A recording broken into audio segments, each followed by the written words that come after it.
remind you first. But can you listen? We're going to read the Bible in a while. I'm going to remind you the call of Jeremiah. We talked about the call of Jeremiah.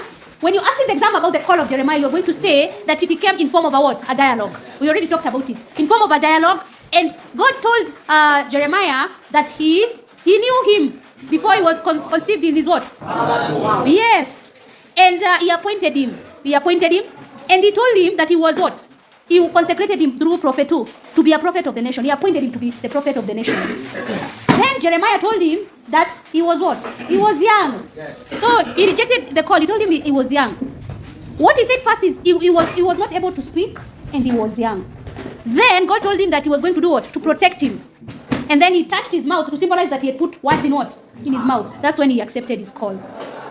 Then during his call, even in the examination when you're supposed to mention his call, you're supposed to say there were two what? Visions. During the call, he was shown two visions.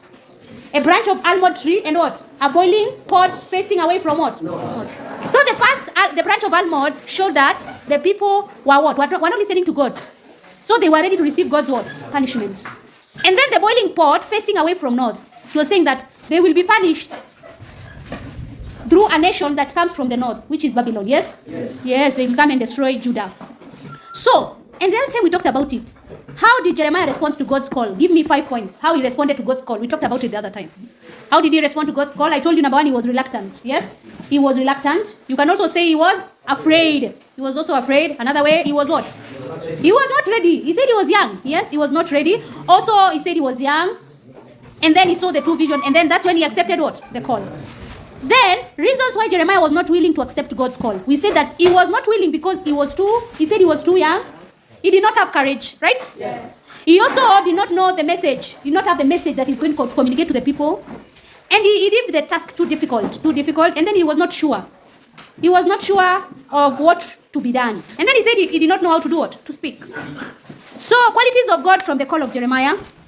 What we learn, God is what? Yes? He is the creator, very good. He's universal. He's holy. Yes, God punishes evil. God is merciful. Yes, he's a planner. He's a protector. Yes, everywhere. Yes, very good. He's beyond human understanding. He's just. Yes. Yes, he's caring. Yes, all of you. Yes. Yes, he's righteous. Restores. Yes, very good. Yes, he knows everyone by name. He's the provider.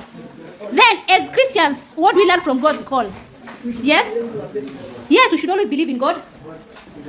Yes, he chooses anyone to send. Very good. We should be ready for God's call. Yes? God protects people from any form of persecution. Yes, God protects his people from any persecution. Yes, we should respect the rule of God as Christians. Yes, anyone can be called by God. Christians should not be discouraged. Yes, we should not be discouraged. Yes, so today, what we're supposed to learn today is the evils condemned by Prophet Jeremiah.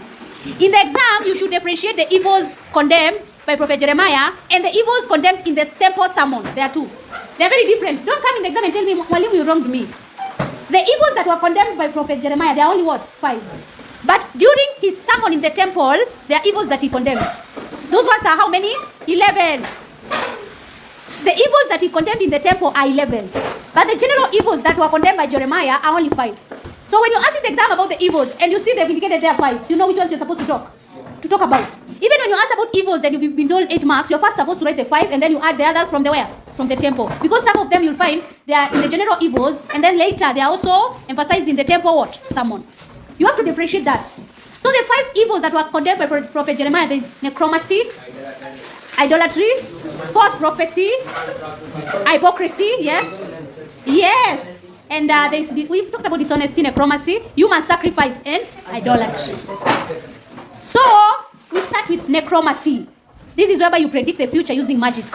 Or you use evil darkness to predict what? The future. So we read first Jeremiah chapter 27, verse 8. But if any nation or kingdom will not serve this Nebuchadnezzar king of Babylon and put its neck under the yoke of the king of Babylon, I will punish that nation with the sword, with famine, and with pestilence, says the Lord, until I have consumed it by his hand.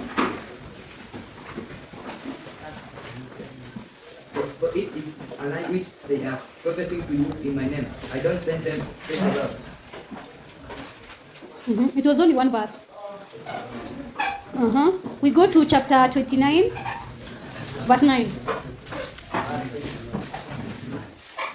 For it is a lie, which they are professing to you in my name. I did not send them, says the Lord. Very good. So we said necromancy is whereby you use evil powers to predict the future. You consult evil powers. Yes, you can consult evil spirits. You can consult magicians, like the way people consult what? Uchawi, sindio? Witches. That is necromancy.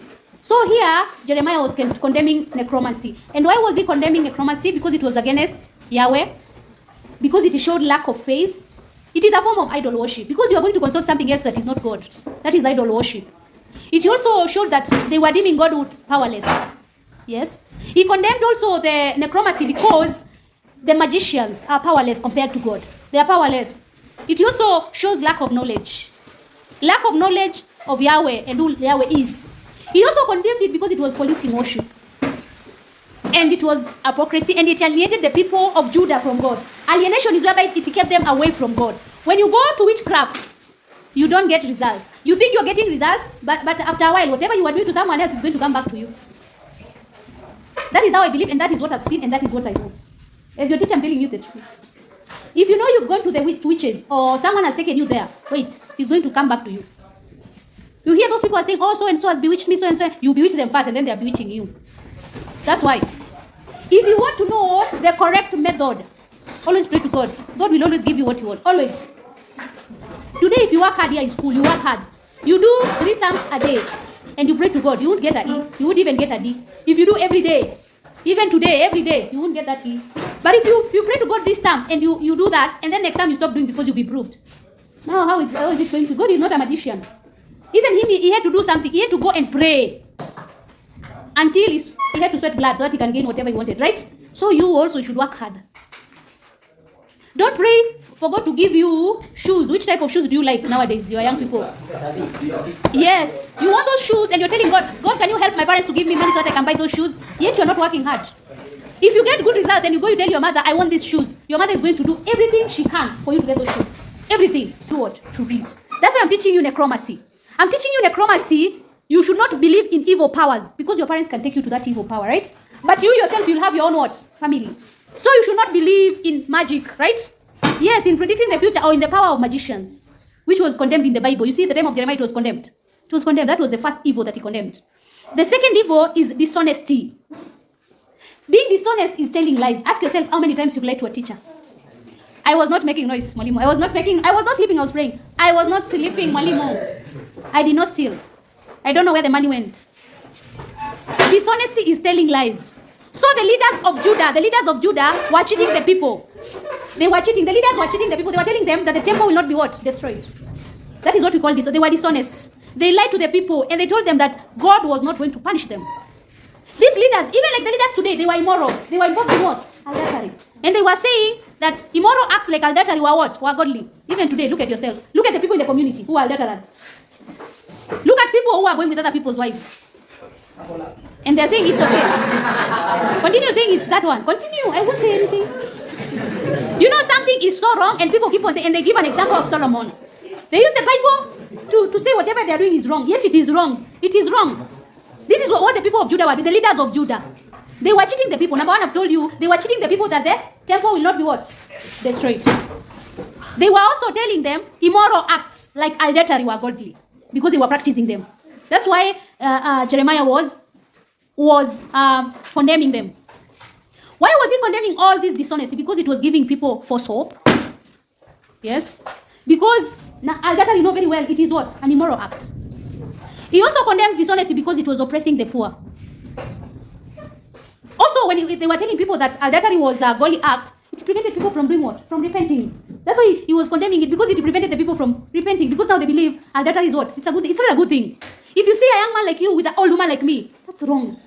That's wrong. It's adultery on so many. That one is fornication. You are a young man. Fornication. And abuse of a child. That's against the Children Act. You are young. You are younger than 18 years. Yes. And then also, they were also being corrupt. That's why he condemned it. So can we read about dishonesty in Jeremiah chapter 7? Jeremiah chapter 7, verse 4 to 7. Whatever I've taught now, can you read about it there? Just in this specific words. This is the temple of the Lord. Temple of the Lord. The temple of the Lord. What if you do it empty? Your ways and your means. If you do execute justice one with another, it was going to oppress the alien, the violence or the weak, or the widow, or shed innocent blood in this place. But it will not go after other gods to your own heart. Then I will let you dwell in this place, in the land that I gave of all to you, to your fathers forever. Yes. Then we go to chapter 9, verse 2 to 8. Chapter 9, verse 2 to 8. Oh, that I had in the desert.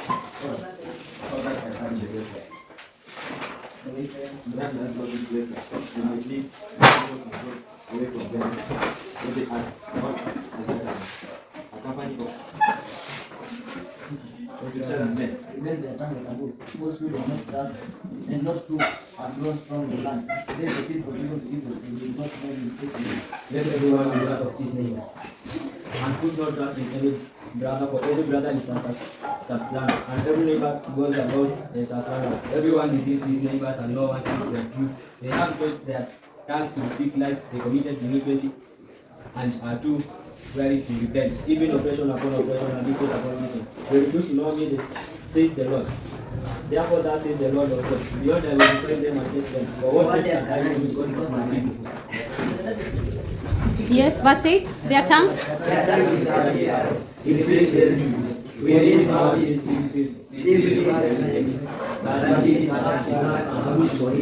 Yes, thank you. So tomorrow we are going to talk about the third evil, which is false prophecy. We are going to talk about Hananiah and Nebuchadnezzar.